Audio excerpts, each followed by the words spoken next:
another one. Welcome to the Squirrel Rosenberg Podcast. Tonight we're rocking out in the studio something classic. Yo, you love that Rihanna in the back. You know, everybody keeps correcting me. It's not a Rihanna record. It's a DJ Khaled featuring Rihanna and Bryson Tiller. That's my song. Yo, that's a classic. Yo, big shout out to my sound lady. Can you turn that up a little bit more? Let's just bang that out on the beginning of the show real quick. Just to get the tone, you know? It's so big. When I get like this, I can't be around you. Want you to dim down and out. Cause I can make some things that I'm cold. Yeah, let me just kick the show off right. Welcome back to the Squirrel Rosenberg Podcast. Tonight we're kicking off something special. Rihanna, DJ Khaled, Bryson Tiller in the background. That's available on our SoundCloud. Ladies and gentlemen, thank you so much for tuning in tonight. We got a big guest, big show lined up. But you know how I normally kick the show off. First and foremost, I want to give a big thanks to everybody who was here last night. Ooh, we had a classic podcast with my boy Crooks Man Sata. That was going to be up on our podcast on our YouTube pretty soon. However, tonight is a different vibe, more creative, more enlightening on a different level, because all my guests bring that. So let me take this moment right now to let my son know, turn the music completely down. I want to give a big shout out to Manny behind the camera. Thank you so much, my friend. Big shout out to Ellie, my sound Nazi, holding me down back there. Thank you, Ellie. And big shout out to Najee in the Peanut Gallery. Thank you so much, bro, for coming by. I really appreciate that. And tonight, ladies and gentlemen, I am honored to have my boy Carlton in the house. What up? Bong, bong, bong. Thank you so much for being here, my friend. Thank you. So a little precursor on how you're here and how I met you. I was invited to be at a open mic that you were the MC of. Yep. And it was in Passaic, New Jersey. It was in Passaic. Big shout out to Passaic. Yep, Edge Lounge. Yeah, big shout out to Edge Lounge. And I was very fascinated with the myriads of guests talent that came up. Yeah. However, MCing had me riveted. Thank you. The MCing had me riveted. And we were talking earlier, and on the show, everybody who listens to the podcast know how we do. My guest, everybody's a superstar. I want to hear your story. Cool, and I was fascinated by the talent that you just sprinkled on everybody. I'm pretty sure the judge wanted to give you the prize when it was all over. Oh, wow. So thank you. So let's just marinate on this real quickly. Carlton, what was your full name? Okay, my full. I'm not gonna give you my full name because give me. Okay, I've been little. I'll give you my first and last. I won't give you my middle. Okay, go ahead. Go ahead. My first name is Carlton. My last name's Ellen. Ellen, and you're from? I'm from Passaic, New Jersey. Bong. Yeah. And your passion, your flavor, your contribution, your talent to the world, have you come to figure out what is it? I love entertainment. I love entertainment, man. I love to sing. I love to get people happy. I love all of it. Wow. Yeah. That was felt on the stage. And when I saw you perform, I wanted to, these are the questions I was asking myself. If he says yes to being on this podcast, I want to know how and what formed him to be so confident and so not only well spoken, but you were able to adapt, code switch, from the gangster to the, that is just. So let's just go back to the beginning, as they say. Okay. All right, cool. Your family maker. Tell me about the family. What was that like? Yeah, so the thing is, my family is very, very creative. We have a lot of creative people in my family. My mom actually put it together, that show. And then the co-host was my cousin. I had a lot of people in this show who were a part of my family as well. The winner wasn't, but so it wasn't rigged. It wasn't rigged. It wasn't rigged. So By the way, who won? Her name was Lanesia Harvey. Okay. Yeah, she's from Inglewood, I think. Inglewood, yeah, something like that. Yeah. So I come from a really creative family, so that's where it all really started. A lot of singers, a lot of different people. Oh, and growing up, were you always the one? Because you hear the story of that one child who's always doing something artsy, whether drawing, singing, dancing. Yeah. Were you that kid growing up? I was definitely that kid growing up. I was definitely, since I was a little kid, and drama clubs and all kind of different plays and stuff like that. So wow, singing and everything. Can you recall a moment, whether it was in the middle school period or those times when memories are no more cemented? Can you remember a moment when either at home or in school where you're performing and maybe a affirmation or a validation came for you to stay in that lane? It's actually funny, and my mom remembers this to this day. When I was a child, my favorite movie was The Mask. I don't know if The Mask with was Jim Carrey. Jim Carrey. That was my favorite movie of all time. And I remember as a kid, I used to like run to my mom in the living room and just like start spinning around and trying to act like the character. And that's really how it all started, just kind of from that movie, and then just. Oh, wow. So why don't we just lift these green bottles? Big shout out to Heineken. Let's give a big toast to the mask. Cool. For subconsciously having an influence on you to become artistic and, you know. Definitely. So as we get ready to jump on the story, I want to go back quickly because during the pre-interview, you mentioned some of the things that you're involved in now. So let's just mention that now as we get back into that. Go ahead. Yes. So I do so many different things. It's hard to keep up with everything. But you can catch me every Sunday in Times Square at BB King's. Okay. I do a show there and I MC the show there. We're singing, doing different things. We also have shows during the week as well. We just had a tribute to Michael Jackson and Prince. Oh, wow. So we had a really good show with that, sold out show. So you can always catch me in Times Square every week. Then what else am I doing? We do some traveling. I just came back from Canada at the International Jazz Festival. Oh, wow. So we do a lot of traveling all over the world. And when you say we, who is we?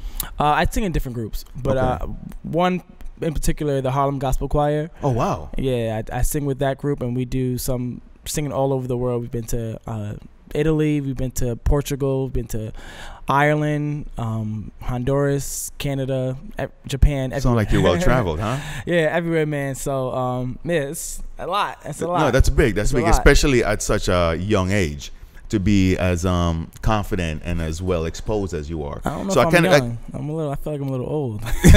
I'm 27. Your point of reference need to change, my friend. You need to take a sit in this seat. But here's what I would love to get into real quickly. I am very curious about because it sounds like, and correct me if I'm wrong, the music genre that you're more solidified in is gospel. Yeah, definitely. How did it become that? Man, I've been singing gospel since I was like 5 years old. I right now I attend Mount Pilgrim Baptist Church in Passaic, New Jersey. Okay. Shout out to Mount Pilgrim. Yeah, shout out to Mount Pilgrim. Shout out to Mount Pilgrim. Pastor McDowell. Shout out to y'all. Big. And the family. But yeah, I've been singing there since I was a kid, since I was like 5. And right now I'm a part of the youth choir. I'm one of the directors of the youth choir. Oh, big. Praise and worship leader at my church. So I do a lot of different things. Can you remember the song that you were singing at 5 years old? That gospel song that you belted out? Actually, I do. Rock it. Let's go. Just drop it real quick. I was 5 years old when I sang it. I'm 27 now. So go. Yes, there is hope. Lord, there is hope. There is hope for all. There is hope. As long as Jesus is alive. Yes, there is hope. Beautiful. Something like that. Beautiful. I was 5 years old when the last time I sang that, by the way. Wow, Bing.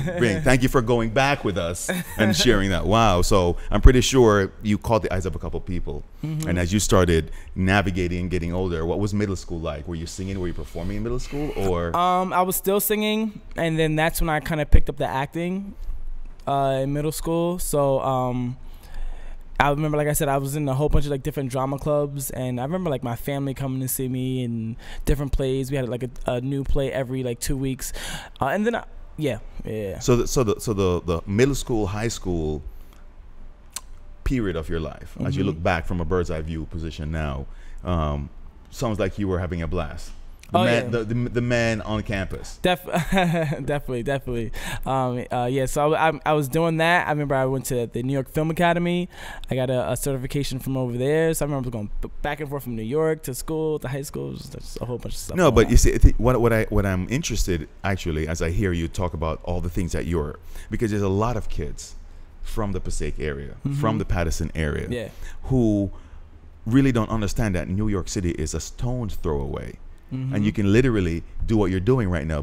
So I wanted to know, what is it that caused you to break out from the stereotypical, I'm going to stay in Passaic, or I'm going to do this, I'm going to do that? Yeah. Man, it's just, you just got to go get it. Ever since I was a kid, I've always been just a person that when I want something, you got to chase for what you want. So, and I know that New York is not far at all. So ever since I was a kid, that's always been my thing. Just, you know what's so funny is on Squirrel Rosenberg Podcast, we have this saying, you just dropped a jewel.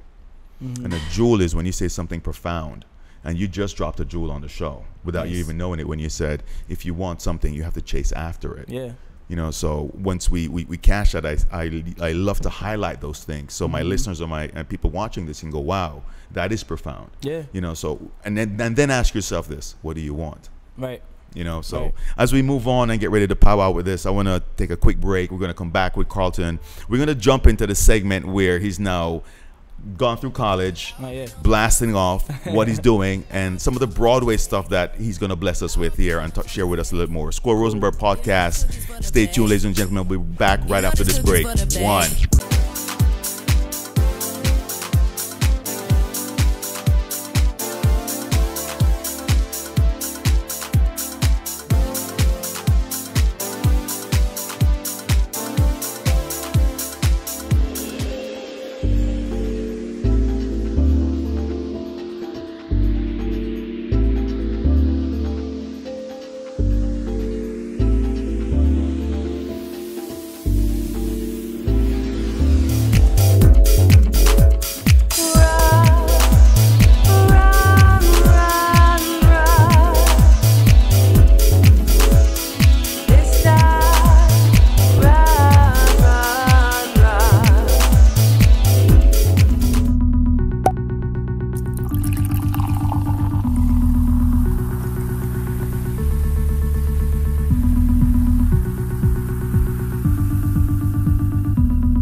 Squirrel Rosenberg Podcast coming back on this crisp, warm night. I got to tell you, ladies and gentlemen, the studio feels like Montego Bay, Jamaica right now, and I love it. It's hot in here. It is. The studio. This is a nice place, man. No, thanks, man. This is real nice. You know what's so funny? I always, and I was so excited to have you at the podcast, but I always ask my guests this question. What was your impression when you came in through the gate and the elevator coming up here? Was it like, oh my God, where am I going? It was a little, no, it was nice. Okay. I trust you, man. I believe I trust you. I know you ain't gonna take me nowhere dangerous. Okay, big. I appreciate that. And then coming up in the elevator, coming into the space, once the doors open up, what was your thought? I was like, wow, this is nice.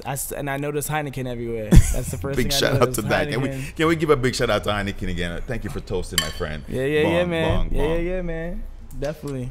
But not but, because after but comes bullshit. However, let's just jump into this real quickly.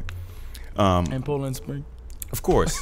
Poland Spring is always required because we drink responsibly here. That's so right. We make sure you come responsibly, you leave responsibly. Yeah. However, as we get ready to jump into the segment on your journey here, what was college like? What was arts and theater your major, or? My minor is actually theater. I went to Kane University and I studied theater over there. So my major was business, and then my minor was theater. And what was that experience like? It was cool. The thing is, I was so busy in the city, that I didn't have much time to actually be on campus because I was doing so much in the city. But good, bad, or what were you doing in the city? Man, New York is a city of dreams. Like, come on, man. Like, I was all over. That's how I got into a lot of these groups. I just auditioning into shows and different groups and stuff like that. Just going out and being out there. Yeah. So let me ask you this: the first audition you went to when you're in New York, was it you woke up one day and motivated yourself to go to this? How did you? I want to hear the experience. The first audition you went to. Okay, the first audition. If you could remember. The first audition I went to wasn't in New York. It was American Idol. No way. American Idol, and they rejected me, but it's okay. Okay, let's go. No, it's okay. No, that's big because I think. No, let me rephrase that. I know that all things happen for a reason. That's right. And I know also that the journey to get in front of those judges is also a learning lesson. Yeah. So tell me about that. Where was the show that? They had auditions in, I want to say, at the Izod Center. Yeah. Where is that? That's East Meadowlands right here. Yeah, exactly. I was like 16, and you waited in line? I waited in line. The line was like, I waited hours and hours, and I got up there, sang my little heart out, And they said, it's okay, though, because look where I'm at now. Bang. Look where I'm at Yeah. now. Squirrel Rosenberg Podcast, getting the upcoming, budding artist that American Idol slipped on. And you just hear this guy just belt out that beautiful gospel tune that he did at 5, which I'm pretty sure we're going to hear some more stuff before we even wrap on the show. But wow. Cool. So I like the constant growth. What I've heard in your story. What's mom and dad? What's the family support like on that? Oh, it's 100%. They believe in me with whatever I do. They come to all the shows. They come whatever I got to do. They're always right there. So it's great to have a support team and a support system. As we talk about support, you had mentioned that the genre and your music predominantly is gospel, and the church seems to be a very significant, presence in your life. Yeah. What were you, the typical family, African American family, even Jamaicans, we go to church as kids. You have to go to church every Sunday, you know what I mean? But there comes a time when your eyes are opened and you realize the benefits of. Yeah. What was it like for you? Was it that, ritualistic that I got to go to church every Sunday? Then. Yeah, it's definitely my mom. She's very big on church, and ever since I was a kid, she always brought me to church and stuff like that. And even I remember as a kid, she doesn't play like Wild Thoughts. She used to play the Kurt Franklin and stuff like that. Oh, okay. That's she played was gospel. I would never get away from gospel ever. Wow. She used to have a business, and she had a flower shop. And instead of playing 106.7 or something like that, she'd be playing just gospel music in her business. So, and I used to help her out. So that's all I remember, just hearing gospel all my life. So wow. Yeah. Wow. And now being a part of the Harlem Gospel Choir. How did that happen? Man, life is all about people and connections and stuff like that. So Jewel on Squirrel Rosenberg Podcast. Say that again, my friend. Please say that again. Say it slowly. Life is all about who you know, connections, and never burn your bridges. Never burn your bridges. That is so powerful. Yeah. Because just the other day on Sunday, I was having that discussion with my wife that we are as powerful as the people we know. Yeah. That was so profound. So continue to expound on how that philosophy got you into the Harlem Gospel Choir. Yeah, man. Just like I said, you never want to burn the bridges that you go across, because one day you might have to cross that bridge again. And you just want to remain faithful to the people that you love and the people that care about you and things like that. And I definitely met some good people along the way, and I've remained consistent with those friends and those relationships. And yeah, man. And once once that happens, it's if you go higher, you're gonna take me with you. True. If I go higher, I'm gonna take you with me. So you want to keep that. And so funny. And I like how, I don't think you were doing it purposely, but I like how diplomatic you kind of gave me the journey into the Harlem, but I want to get granular. Okay. What was that like? Who put the things in? What was that process like? Because I want my listeners to understand. Okay. Because you talk about, the things you said, you got to go out and get it. Yeah. But how did you do it? What was your first step? What was the second step? Okay. Did the door get slammed in your face? Give me the step to how you got in there. Yeah. Okay. If you can remember. Yeah, I'm trying to think. So basically what happened was I'm trying to think, but I'm almost positive. I had a friend that introduced me to the group, and I auditioned for the group, and once again I got rejected. Nice. And that's the thing, you're always gonna get rejected. But you don't ever give up, because you never know what can happen. So basically, Squirrel Rosenberg Radio, another jewel. Jewels are dropping like gems here. It's like we're in Africa, in the mines. Say that again, my friend. I forgot what I said. You said never. You got rejected. Oh yeah, So I went never stop. Right. Even though I got rejected in so many interviews in my life, so many, but it's okay. So I got rejected for that Harlem Gospel Choir audition. Tear, and then I had to sing at another event, and one of the directors in the choir was there and heard me sing, and he was like, "Wait, they rejected you?" And then when he heard me sing at the event, he was like, "Oh no, that's not gonna happen." Do you remember who that director was? Yes, his name is Travis Taylor. Big shout out to Travis Taylor. Travis Taylor. Thank you for being where you were and having that ear and giving you that chance. Yeah, wow. Travis Taylor. Wow. So do you understand why I had to take you through that journey? Because that was special to hear. Yeah. Because I'm telling you, there's a lot of kids, there's a lot of people who are going through life, and that door is being slammed on their dream, their passionate dream, and they know they're talented. Yeah. And it does take the wind out of you. As you said, tear. But I salute you for getting back on that horse and passionately blowing those lungs and getting this guy's attention, because, wow. So now you're in. Now I'm in. What was your first event with the Harlem Gospel Choir? The first event I went to was a two month tour in Europe. What? That was my first tour, or first anything with the Harlem Gospel Choir. Was that your first time traveling? No, it was not. Okay. It was not. But that was my first thing with them. Wow. Yeah, we went to like 6 different countries in Europe for 2 months. Wow. Yeah. Your favorite place? I have a what? The favorite place during that tour? My favorite place was, I think, Rome. Oh, wow. Rome, Italy, yeah. From Passaic to Rome. Yeah. Big shout out to that. Big shout out to that. Cool. Wow.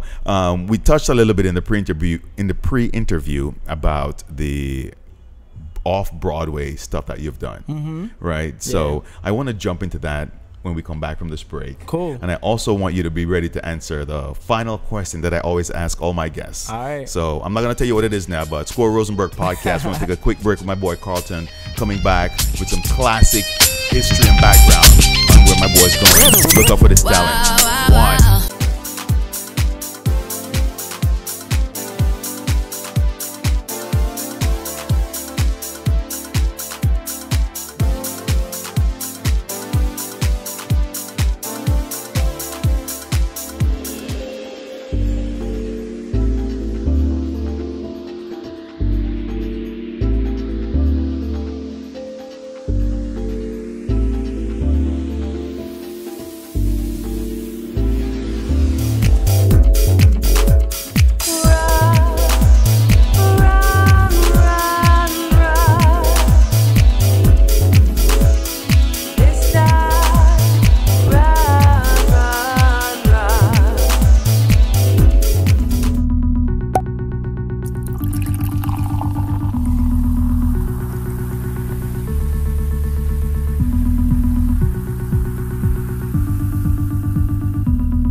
I need thee, oh, I need thee every hour.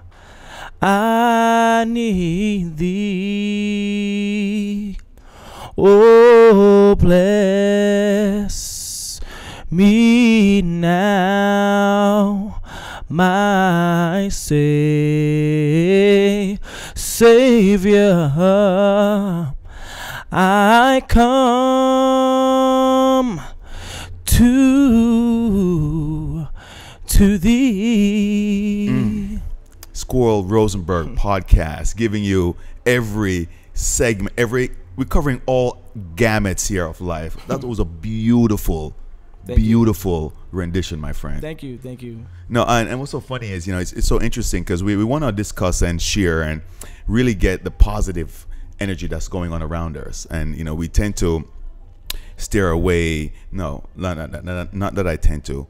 A lot of people tend to not understand the power of gospel and God and just a relationship, And what's so funny, we were having a very interesting conversation with my guest yesterday, Crooks Mansada, about God and a relationship with God, and he was pretty anti the industry of religion, which I completely agree with him with, because once you have a relationship, it separates that. So what is it like for you being a part of gospel for so long, and does the, let me phrase this question, does the whole movement of gospel, does that have an effect on your life and your relationship with God? Yeah, definitely, man. Religion is everything to me, and I love how you said, like, once you get a relationship with God is key. That's everything. And once you get a relationship with God, I mean, you just get so much joy, you get so much understanding, so much peace. I mean, like you will never understand that God is a healer until you've been sick and you get a relationship knowing that he can heal you. I guess, you know what I love about what you just said is until you have felt his hand on your life directly, and you'll know he exists. Yep. So thank you so much for being so profound on that. Let's jump into this real quickly. The off-Broadway stuff we spoke about. Yeah. Expound on that. So I've been in a few shows. One I can highlight is Mama I Wanna Sing. I was in Mama I Wanna Sing with Vi Higginson. Okay. And that was on 125th Street in Harlem. So I did some of that, and we did some touring with that show. We've been to Japan, and we've been to DC and different places. Which of these moments, especially now, have been your wow, shit, I'm doing this? I think I have a lot of them, and I think every time when I get to travel, because I just love to travel and I love to see the world. So anytime I get to travel and go out, that's just always I have to take in the moment, and just like, wow, like this is like, I'm really grateful for this opportunity, because I could be home in my bed. But, True. But the fact that I'm, able to do this, and the fact that God gave me this gift, it's just like, wow, like my parents can't sing for nothing. No, I couldn't sing. I couldn't sing if you held a shotgun to my head. I shared this story before on the show. However, I thought I could sing. And I was in high school, and the choir, you can audition to be on the choir, so I signed up for the choir. Yeah. And what they did was, everybody's like maybe 20 to 30 kids run, and we're singing our hearts out, and I'm going in. Yeah. And the music teacher is walking around tapping certain people on their shoulders. Guess who got tapped? Squirrel Rosenberg got tapped on the shoulder. So I'm like, son, I started even bellowing even more just to show that dude I'm in the VIP group. Yeah.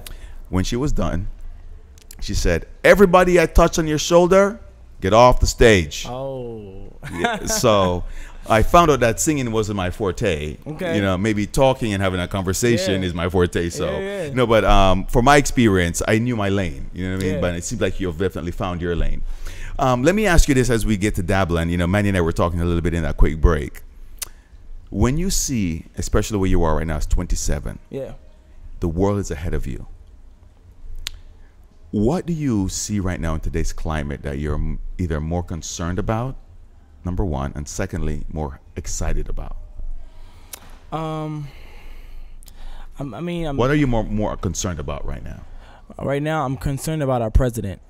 I'm concerned about Donald Trump. Don't whisper. Talk about it, bro. I'm concerned about number 45. That's what I'm concerned about, because I don't know what that man is doing in that house, man. But I'm concerned about that. But no. No, speak on it. Yeah, he's crazy. What else can you say? You got a man that wants to replace everything that our last prior president did. I don't understand. And then this Russia stuff is crazy too. I'm just like really big into politics. So you're very concerned about that, and that's valid. Yeah, that's very valid. I don't know what's going on. And then it's just like, even what happened the other day with his son getting the email from the Russians. I don't know. Very, very sketchy, right? I don't know what's going on. What are you most? I smell impeachment coming soon. You hear from a very open-minded, artistic, individual, young man actually, that is putting good energy out there. What are you most excited about? I'm excited about just the things that God has in store for all of his children, to be honest. Squirrel Rosenberg Radio. Carlton just dropped a jewel. That's another jewel. Just another jewel. I'm just dropping them all. Say that again, my friend. I'm excited about what God has for his children, man. It's just, if you just gotta trust and believe, and I'm telling you, he will take you into places. And it's just like the story of Jesus and Peter, how Peter got out of the boat and he started walking on water. Mm-hmm. But people sometimes, they don't really look at the fact that, yeah, he walked on water and he drowned or whatever. Okay. But the fact that he got out of the boat is the part that people miss. The fact that he was even able to do what people would never think, never try to walk on water. He got out of the boat. So just like, that's, man, you have to just understand, just get out of the boat. Get out of another jewel on Squirrel Rosenberg Radio. Get out of the boat. Get out of the boat. Get out of the boat. Yeah, man. Dude, that was so profound, bro. Yeah, I'm telling you. Definitely. Wow. Get out of the boat. Get out of the boat. Yeah, and then you'll be walking on water like Peter did.